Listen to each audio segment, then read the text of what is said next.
तो नमस्कार, मैं आरती आप सभी का स्वागत करती हूँ। छोटा सा गीत गाने जा रहे हैं दोस्तों। अच्छा लगे तो लाइक सब्सक्राइब जरूर कीजिएगा।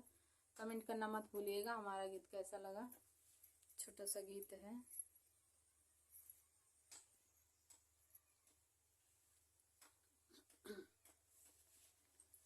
लागी गैले मुंबई के पनिया हमारे राजा खोजे सवतिनिया।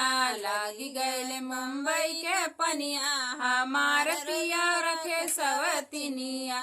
रखे सवतिनिया हो रखे सवतिनिया। रखे सवतिनिया हो रखे सवतिनिया। लागी गैले मुंबई के पनिया हमारे पिया रखे सवतिनिया। लागी गैले मुंबई के पनिया हमारे पिया रखे सवतिनिया। मैके में होती तो मम्मी से कहती। मैके में होती तो मम्मी से कहती। सासू जी से कहलो न जाला हमारे पिया रोज सवतिनिया। सासू जी से कहलो न जाला हमारे सैया रखे सवतिनिया। लागी गैले मुंबई के पनिया हमारे सैया रोज सवतिनिया। लागी गैले मुंबई के पनिया हमारे पिया रखे सवतिनिया। रखे सवतिनिया हो रखे सवतिनिया। रखे सवतिनिया हो रखे सवतिनिया। लागी गैले मुंबई के पनिया हमारे पिया रखे सवतिनिया। लागी गैले मुंबई के पनिया हमारे पिया रखे सवतिनिया। मैके में होती तो मम्मी से कहती। मैके में होती तो भाभी से कहती। मैके में होती तो भाभी से कहती।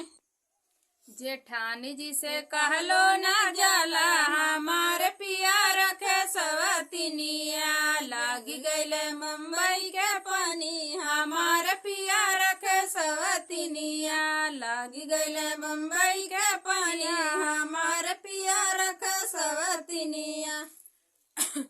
नैहर में रोती तो सखिया से कहती। नैहर में होती तो सखिया से कहती। नैहर में होती तो सखिया से कहती। ससुरे में ननद जी से कहलो न जाला हमारे पिया रखे सवतिनिया। ननद जी से कहलो न जाला हमारे पिया रखे सवतिनिया।